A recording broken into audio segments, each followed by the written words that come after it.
ഫക്രുദ്ദീൻ പന്താവൂർ. നമ്മൾ സങ്കല്പിക്കുന്നതിനും അപ്പുറത്തേക്കുള്ള ദുരന്തമാണ് വയനാട്ടിൽ സംഭവിച്ചത്.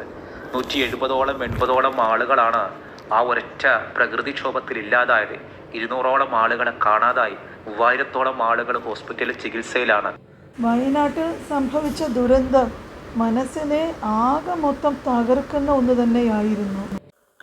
വയനാട്ടിലെ ദുരന്തം ശരിക്കും ഇത് കണ്ടിട്ട് കരഞ്ഞുപോയി. ഒട്ടും സഹിക്കാൻ പറ്റുന്നില്ല. വല്ലാത്തൊരു പരീക്ഷണം തന്നെ. ഈ കാഴ്ചകളൊക്കെ കണ്ടിട്ട് നെഞ്ച് തകരുകയാണ് ചെയ്യുന്നത്. ഒരു നാട് മുഴുവനും കരയുകയാണ്. അവിടെ ആളുകൾ നിസ്സഹായ അവസ്ഥയിലാണ്. മരവിച്ച മനസ്സുമായിട്ട് ഉറ്റവരുടെ ജീവന് വേണ്ടിയിട്ട് കാത്തിരിക്കുന്നവർ. ഉരുൾപൊട്ടലിൽ വയനാട്ടിൽ വൻ ദുരന്തമാണ് സംഭവിച്ചിരിക്കുന്നത്. നിരവധി പേരെ കാണാതായി, ഒരുപാട് പേര് മരണപ്പെടുകയും ചെയ്തു. ഉരുൾപൊട്ടലിന് തൊട്ട് മുമ്പ് ഗൂഗിൾ മാപ്പിൽ കാണുന്ന ദൃശ്യങ്ങൾ അത് എല്ലായിടത്തും കണ്ടപ്പോഴേക്ക് മനസ്സിൽ വളരെയധികം വിഷമം തോന്നി.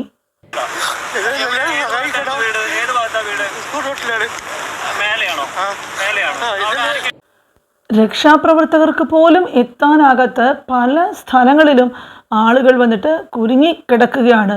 ഒരുപാട് വീടുകൾ ഒലിച്ചുപോയി.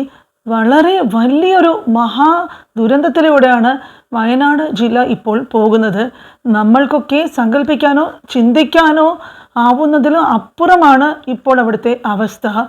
എല്ലാവരും ഇപ്പോൾ മുല്ലപ്പെരിയാർ തകർന്നാലുള്ള സമാനമായിട്ടുള്ള അവസ്ഥയെപ്പറ്റി ആലോചിച്ചിട്ട് വളരെയധികം ഭയപ്പെടുകയാണ്. ഒരു രാത്രി ഉറങ്ങാൻ കിടന്നിട്ട് രാവിലെ എണീറ്റപ്പോൾ മണ്ണിലടിയുന്ന ഒരു അവസ്ഥ. ഇത്രയും കാലം അഭയം തന്ന് സ്വന്തം വീട് ഒലിച്ചു പോകുന്ന ആ ഒരു കാഴ്ച, ആ ഒരു അവസ്ഥ ചിന്തിക്കാൻ പോലും സാധിക്കില്ല.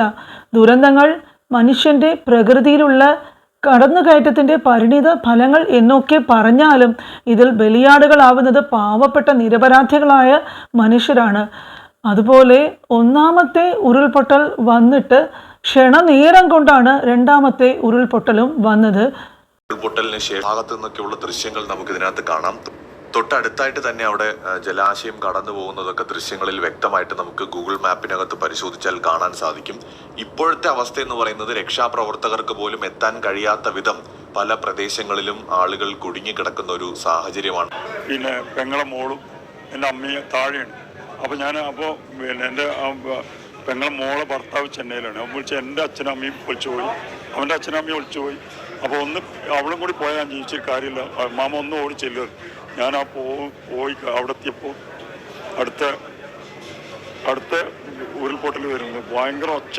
ഞാൻ കയറുമ്പോൾ ഒരു ചേട്ടൻ്റെ ഒരു ഓഫീസിൻ്റെ ചേട്ടൻ്റെ പേരെന്ന് പറയും. ആ ചേട്ടൻ്റെ വീട്ടിലേക്ക് പിന്നെ എല്ലാവരും കൂടി അവിടെ എത്തി. ഒരു 10-16 ഞാൻ, വേണു, എൻ്റെ പെങ്ങളെ അച്ഛന്, അമ്മ, ആ ചേട്ടൻ്റെ മകള്, പേരക്കുട്ടി, പിന്നെ അവിടുത്തെ കുറച്ച് ആൾക്കാർ 10-18 ആൾക്കാരുണ്ട്. അപ്പോൾ ഞങ്ങൾ പിന്നെ വേറെ ഒരു രക്ഷയില്ല. പിന്നെ പുളിങ്ങാപ്പുറത്ത് കൂടെ വെള്ളം വരെ, കാറ് പോകും, ആള് ബോഡി പോകും, ഒന്നും ചെയ്യാൻ പറ്റില്ല. പക്ഷെ എല്ലാവരും കുറച്ച് ആ സാധനങ്ങളിരുന്ന് കുറച്ച് കഴിഞ്ഞപ്പോൾ എല്ലാവരും പൊന്താൻ തുടങ്ങി. എല്ലാവരും ആ ഇരിക്കുന്ന സ്ഥലത്ത് നിന്ന് ഇങ്ങനെ പൊന്താൻ തുടങ്ങി.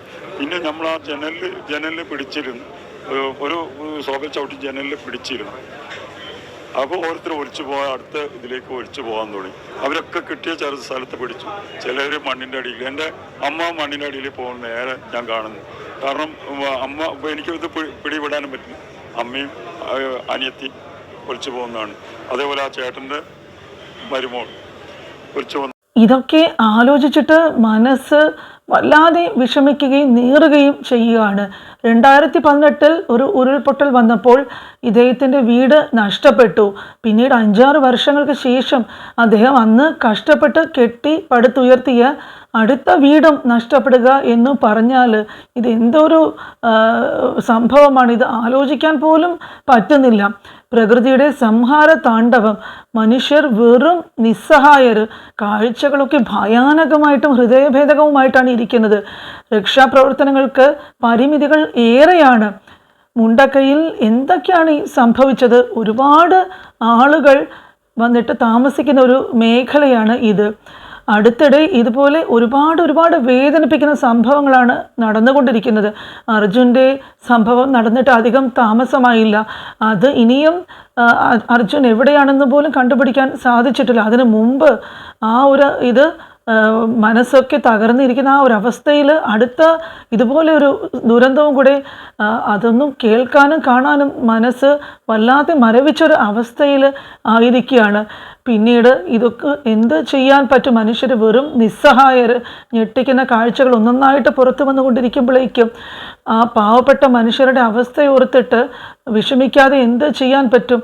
ഇനി പ്രാർത്ഥിക്കുകയാണ് ഇതുപോലെയുള്ള ദുരന്തങ്ങളൊന്നും വരാതെ എല്ലാവരെയും ഈശ്വരൻ കാത്ത് രക്ഷിക്കണമേ എന്ന് നിരന്തരം പ്രാർത്ഥിച്ചു കൊണ്ടേയിരിക്കുന്നു. അതുകൊണ്ട് ഇനിയും എല്ലാവർക്കും ചെയ്യാവുന്നത് മതസൗഹാർദ്ദത്തോടു കൂടി എല്ലാവരും ഒത്തൊരുമയോടുകൂടി പ്രാർത്ഥിക്കുക. ഇതുപോലെയുള്ള സംഭവങ്ങളൊക്കെ ഇനി വരാതിരിക്കാൻ ഈശ്വരൻ അനുഗ്രഹിക്കട്ടെ.